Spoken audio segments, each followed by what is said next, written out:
Paz e bem, estamos aqui com o nosso bate-papo católico. Eu vou falar da fé esquecida ou desconhecida por alguns católicos. O catolicismo diz que quem sustenta a verdade não é Pedro, Paulo e nem nosso atual Papa Francisco.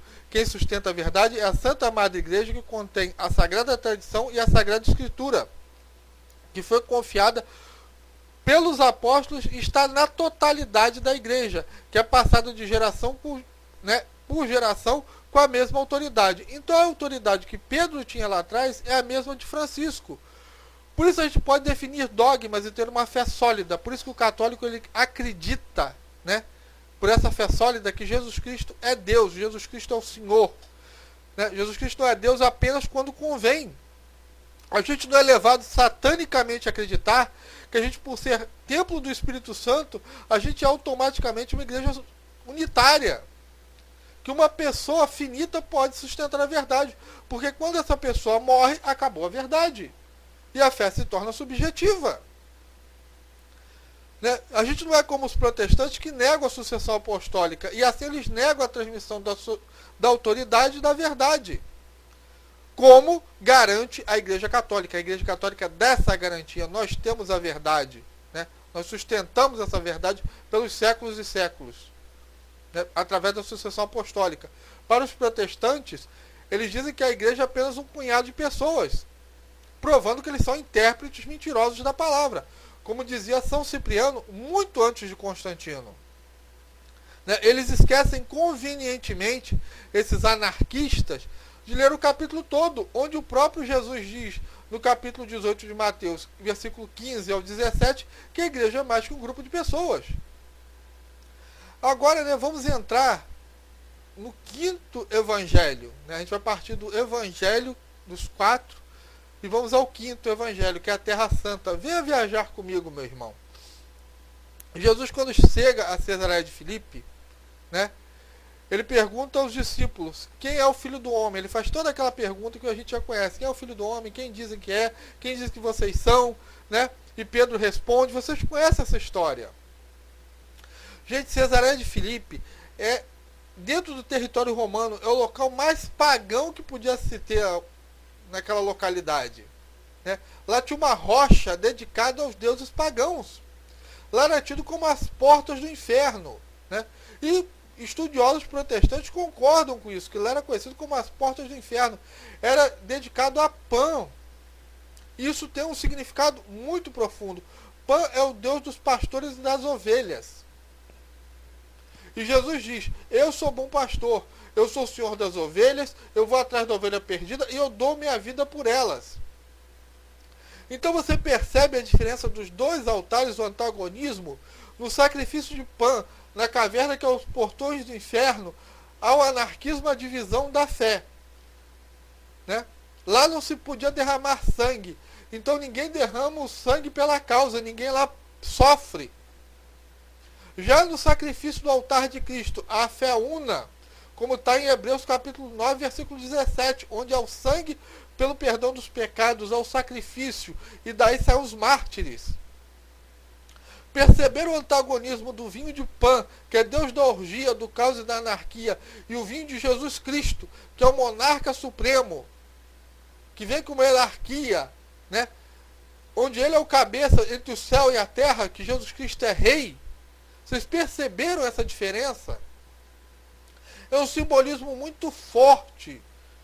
Que esse templo cheio de imagens profanas é diante desse templo que Jesus, o bom pastor, funda a sua igreja, que é o reflexo do céu na terra. Por isso os católicos, desde o primeiro século, encheram os seus locais de culto com imagens do céu. Não que muitos católicos tenham realmente visto o céu, mas é como nós percebemos o céu pelos olhos da fé e expressamos isso publicamente.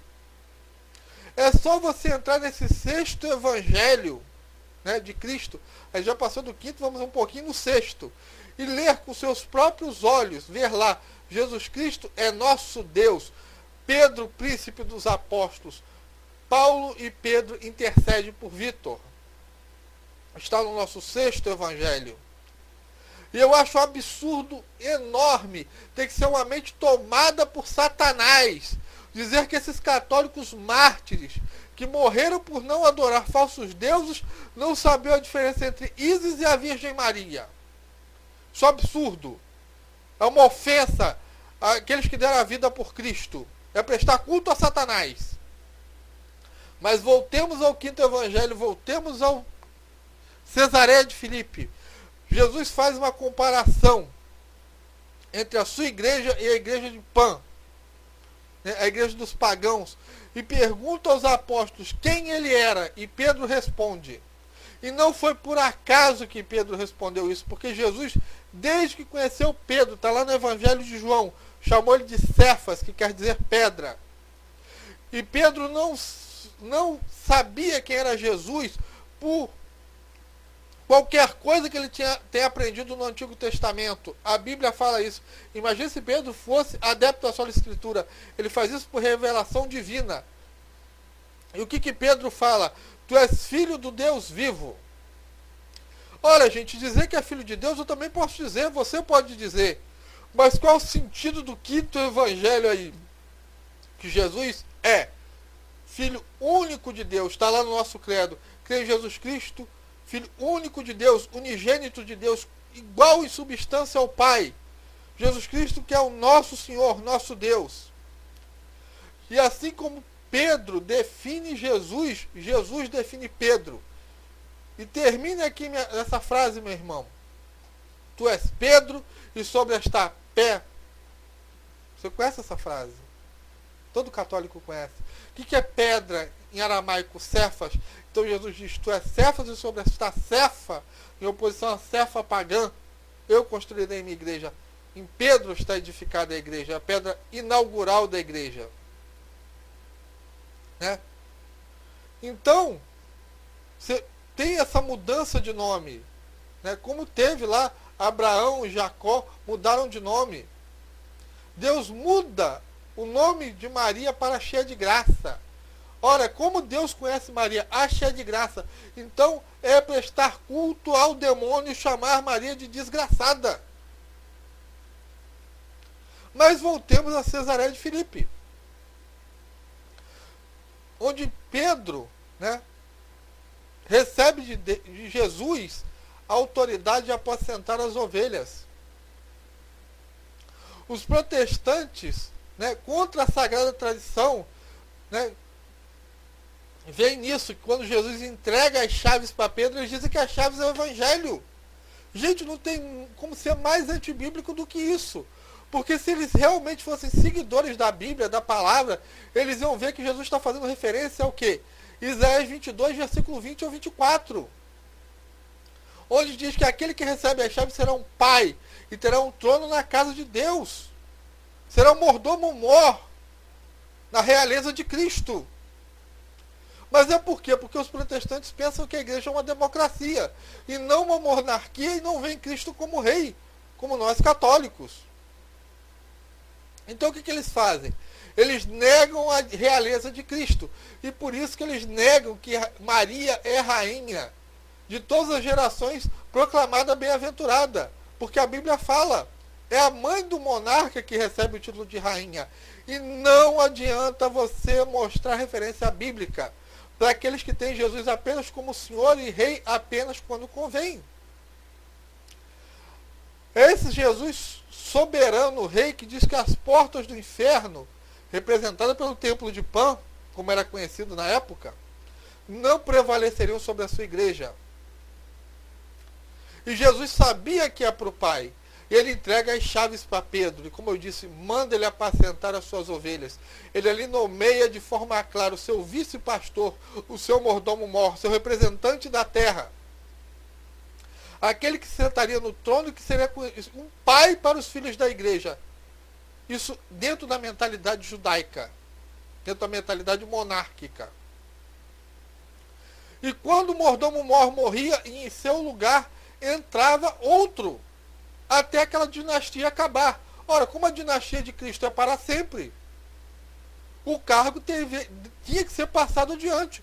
Como fala São Clemente, que foi um papa, que conheceu os apóstolos e disse, né, que foi dado como ordem a sucessão apostólica pelos apóstolos. É verdade que os outros apóstolos tinham o poder de desligar e de ligar, mas eles têm que estar ligados a Pedro, porque apenas Pedro recebeu as chaves. Então o direito de ligar e desligar e apacentar dos apóstolos está ligado à cátedra de Pedro. E eu fico impressionado como é que os protestantes leem a Bíblia e não percebem isso. Porque é só ler lá Êxodo capítulo 18, versículo 13 ao 23. Onde fala da cátedra de Moisés, que Moisés sentou para julgar o povo, ficou lá de pé julgando o povo, e depois passou uma autoridade hierárquica para as demais pessoas fazerem isso. E a cátedra de Moisés estava valendo no tempo de Cristo. Ela não morreu com Moisés, ela foi passada adiante. Porque Deus dá 3 coisas a Moisés: a palavra de Deus escrita, a tradição oral que jamais foi escrita até o século II, que a gente conhece como Mishnah e Talmud, porque os judeus há 3.500 anos atrás acreditavam que se a Torá fosse totalmente escrita, ela ia gerar livre interpretação que causaria divisão, como ocorreu no meio protestante. E Moisés recebeu autoridade para ensinar, que é praticamente infalível. E essa autoridade foi passada até chegar aos tempos de Cristo. Então, como é que o protestante pode anular ou dar prazo de validade à cátedra de Pedro, que é mais perfeita que a de Moisés, pois faz parte da nova e eterna aliança?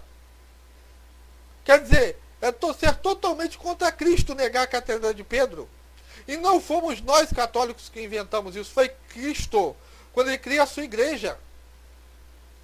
Quando ele dá o poder de ligar e desligar, que é a autoridade indiscutível dentro da mentalidade judaica.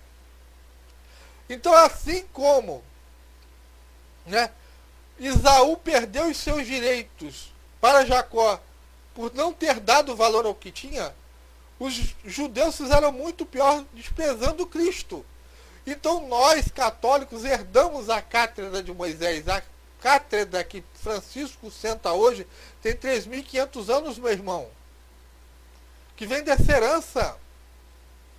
E Jesus disse isso na cara daqueles falsos pastores que faziam oposição a Cefas, que era sua pedra, em território romano. Por isso que a igreja foi fundada em território romano. E a igreja teve em Jerusalém, depois em Antioquia, Roma, França, e hoje está no Vaticano, que é um país, e nós continuamos romanos de nascimento. E nós católicos sabemos disso. E sabíamos disso antes da Bíblia. Porque a nossa lei não está em tábuas de pedras espremidas em capítulos e versículos. A nossa lei está em nossos corações. Você quer ver uma coisa? Acompanha comigo, meu irmão, você que está me ouvindo. O Senhor é meu pastor e Jesus tomou o pão e disse: ave cheia de graça o Senhor é, tu és Pedro, e sobre esta, aí as portas do inferno não, eu estarei convosco até. Você pode até não saber o versículo e o capítulo dessa passagem, mas você conhece ela de cor e salteado, graças à tradição apostólica que foi transmitida em cada missa, pois a fé vem pelos séculos e séculos. Paz e bem, fica com essa reflexão e amém.